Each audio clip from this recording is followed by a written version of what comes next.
दोस्तों, जब भी सच्ची मोहब्बत की बात होती है तो सबसे पहले दुनिया के 7 अजूबों में से प्रसिद्ध ताजमहल का जिक्र सबसे पहले आता है। ताजमहल भारत की शान और प्रेम का प्रतीक चिन्ह माना जाता है। ताजमहल उत्तर प्रदेश के आगरा में स्थित है। मुगल सल्तनत के छठे बादशाह शाहजहां ने 1631 में अपनी प्रिय बेगम मुमताज महल की याद में बनवाया था, जिसमें लगभग 3 करोड़ रुपए की लागत आई थी। दोस्तों, हैरानी की बात यह है, ताजमहल को बनाने में लगभग 400 से 5 साल हो गए, लेकिन अभी भी उसमें एक खरोच तक भी नहीं आई। वह इतनी आधी भूकंप, सर्दी, गर्मी में भी पहाड़ की तरह खड़ा है।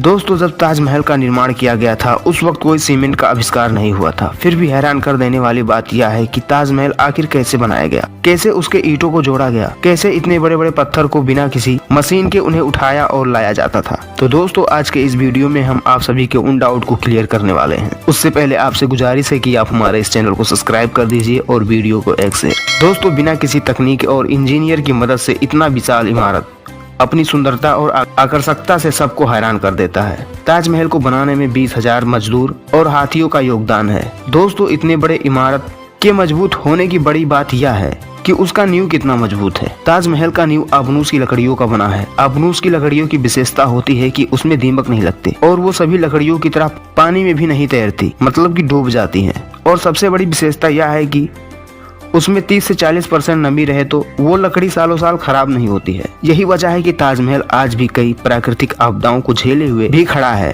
क्योंकि ताजमहल की नींव इन्हीं लकड़ियों से बनी हुई है, क्योंकि उसको वो नमी यमुना नदी से आवश्यकता अनुसार मिलती रहती है। ताजमहल के मजबूती के पीछे यमुना नदी का अहम रोल है। जिस दिन यमुना नदी सूख गई, ताजमहल का वजूद संकट में आ सकता है। ताजमहल के पत्थरों और ईंटों को एक दूसरे को चिपकाने और जोड़ने के लिए सीमेंट की जगह एक ऐसा घोल तैयार किया गया जिसमें चिकनी मिट्टी, दूध, गुड़ और दाल का मिश्रण था। बताया जाता है कि यह सोल्यूशन सीमेंट से कई गुना मजबूत था। ताजमहल को बनाने के लिए बगदाद से एक कारीगर बुलवाया गया जो पत्थर पर घुमावदार अक्षरों को तराशने में माहिर था।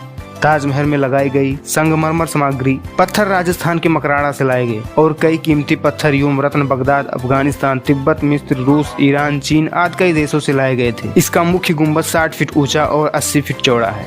यमुना नदी के किनारे सफेद पत्थरों से निर्मित अलौकिक सुंदरता की तस्वीर ताजमहल न केवल भारत में बल्कि पूरे विश्व में अपनी पहचान बना चुका है। प्यार की इस निशानी को देखने के लिए दूर देशों से हजारों सैलानी यहाँ आते हैं। दूधिया चांदनी में नहा रहे ताजमहल की सुंदरता को निहारने के बाद आप भी कितनी उपमाएं दें, वह सारी फीकी है। ताजमहल की चारों मीनारों को बाहर की ओर तरफ थोड़ा सा झुका दिया गया है, जिससे भूकंप आने पर मीनारे बाहर की ओर गिर जाएं और मुख्य गुम्बद को कोई नुकसान न हो। ताजमहल को बनाने में करीब 22 वर्ष का समय लगा।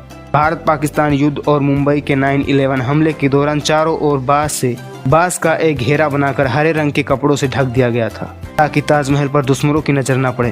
ताजमहल के निर्माण के समय बादशाह शाहजहां ने इसके शिखर पर सोने का एक कलश लगवाया था जिसकी लंबाई 30 फीट 6 इंच थी। कलश करीब 40,000 तोले सोने से बनाया गया था। ताजमहल को 1857 के एक हमले के दौरान थोड़ा सा नुकसान हुआ था, लेकिन लॉर्ड कर्जन ने इसे 1908 ईस्वी में दोबारा ठीक करवा दिया था, क्योंकि तब तक इसे विश्व भर में प्रसिद्धि मिल चुकी थी। दोस्तों, यह रही ताजमहल के बारे में जानकारियाँ। उम्मीद करता हूँ यह जानकारी आपको पसंद आई होगी। दोस्तों, ताजमहल के बारे में आपकी क्या राय है हमें कमेंट में जरूर बताएं और आपसे अब भी गुजारिश है कि आप हमारे इस चैनल को सब्सक्राइब कर दीजिए। मिलते हैं नेक्स्ट वीडियो में।